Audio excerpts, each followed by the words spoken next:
మేము చాలా ప్రాక్టికల్గా ప్రజల బాగోగుల కోసం, రాష్ట్రానికి మంచి కోసం మేము చేసిన ఆలోచనలు మీకు నచ్చలా.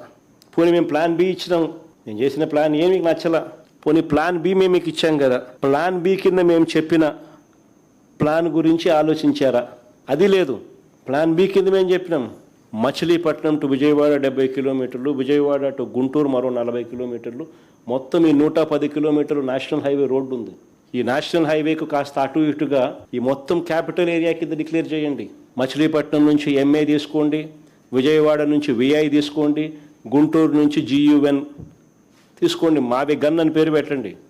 మచిలీపట్నం, విజయవాడ, గుంటూరు మావి గన్.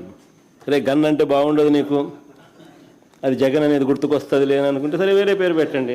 చట్టాన్ని అమలు చేయవలసిన రాజకీయ పార్టీలు పార్లమెంట్కి అధికారం లేదు, మీరెవరు చట్టం చేయడానికి?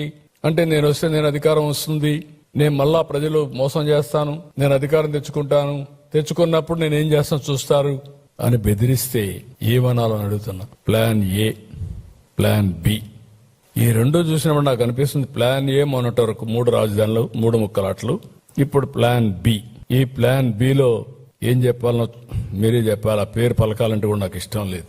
అదే చెప్తాను మావేగానే, అది చెప్పడం నాకు ఇష్టం లేదంటున్నా. మరిచిపోవడం మంచిది.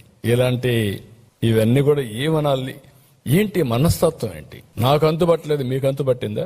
ఈ మనస్తత్వం మీకు అంతుపట్టలేదు, ప్రజలకైనా అంతుపట్టిందా? ఏంటి ప్రవర్తన? ఏంటి ఇలాంటి వాళ్ళ రాజకీయం చేయడం ఏంటి? మనందరం కలిసి ఏ విధంగా ముందుకు పోతాం? నాకైతే ఒకప్పుడు అందరూ అంటారు సైకో అంటారు, లేకపోతే ఇతనికి రకరకాలుగా మాట్లాడతాను. నేను ఎన్ని మాట్లాడదలుచుకోలేదు.